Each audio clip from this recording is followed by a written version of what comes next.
Sean Barker here at Coach's Corner to give you a little more lower leg exercises. In a previous video we covered the basic bilateral two-legged squat, body weight or weight. Then we progressed to the stationary split squat. And now we get in motion, which is more advanced, and that is lunge progressions where you're moving. So that's the easiest way to remember. A split squat is stationary.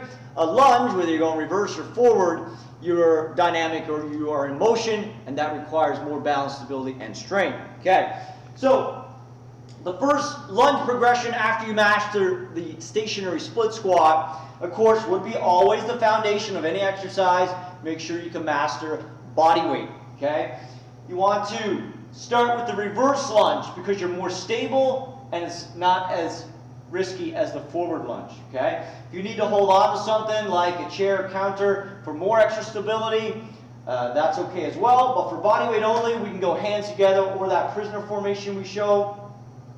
And you step back, you drop that back knee just to graze the floor, and you come back up. Now you can choose to stay on one side, or you can choose to alternate. I'm a little bit more of a bigger fan of staying on one side. That keeps your form locked in, keeps your stability locked in on that side, and intensifies actually the actual lunge set because you're keeping all the tension on that one leg. I like to do my repetitions on one side, then switch it up. But if you want to play with alternating, that's fine as well. Just always get your balance as you switch.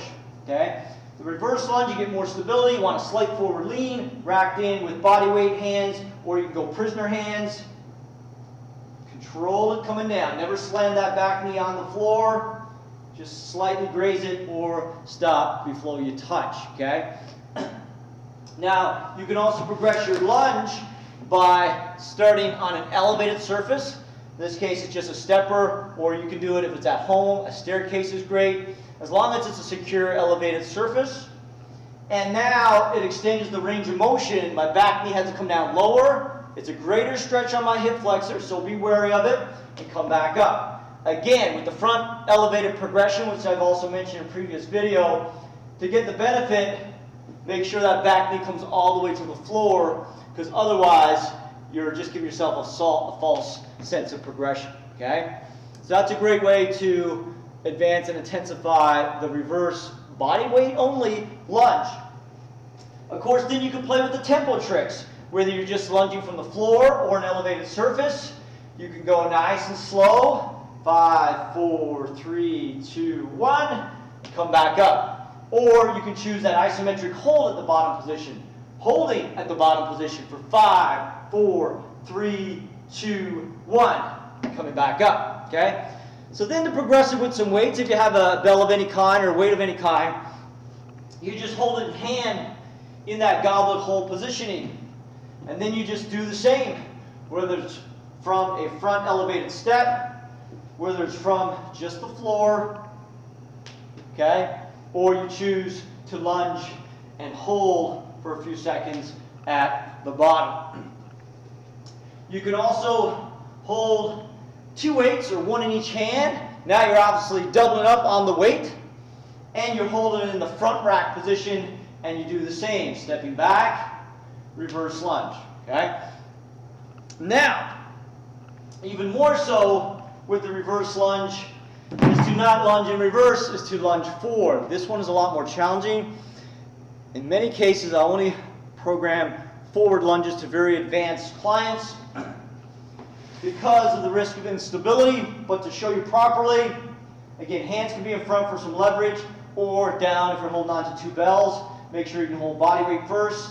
Advanced body weight is hands behind the head. You lunge forward. Make sure you can put on the brakes, and you push back off. Okay? Obviously, a walking lunge is you just stay in motion. That's even more challenging. You just need a lot more space for a walking lunge. Okay? A lot more instability here and here, here. So be wary of it as that leg has to lift off the floor and come forward. You advance that the same way, holding on the weights, increasing the time, or actually going for some distance with the walking lunge. Okay? So that is your tips of the day. To really intensify body weight, or a little bit of weight can go a long way with the reverse to forward lunge.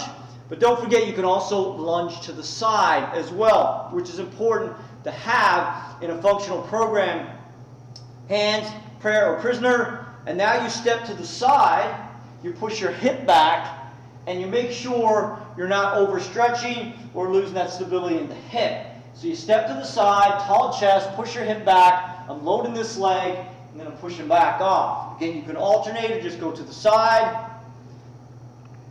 Watch the stretch on the inner thigh. Make sure you got just enough space, and you keep this far foot glued to the floor. Don't let this happen. You don't want to strain that hip and knee, okay? Lunging to the side with body weight, holding it for time at the bottom, holding extra weight in hand. That covers all directions on today's lower leg lunges tips. Sean Barker signing off from Coach's Corner. We'll see you next time.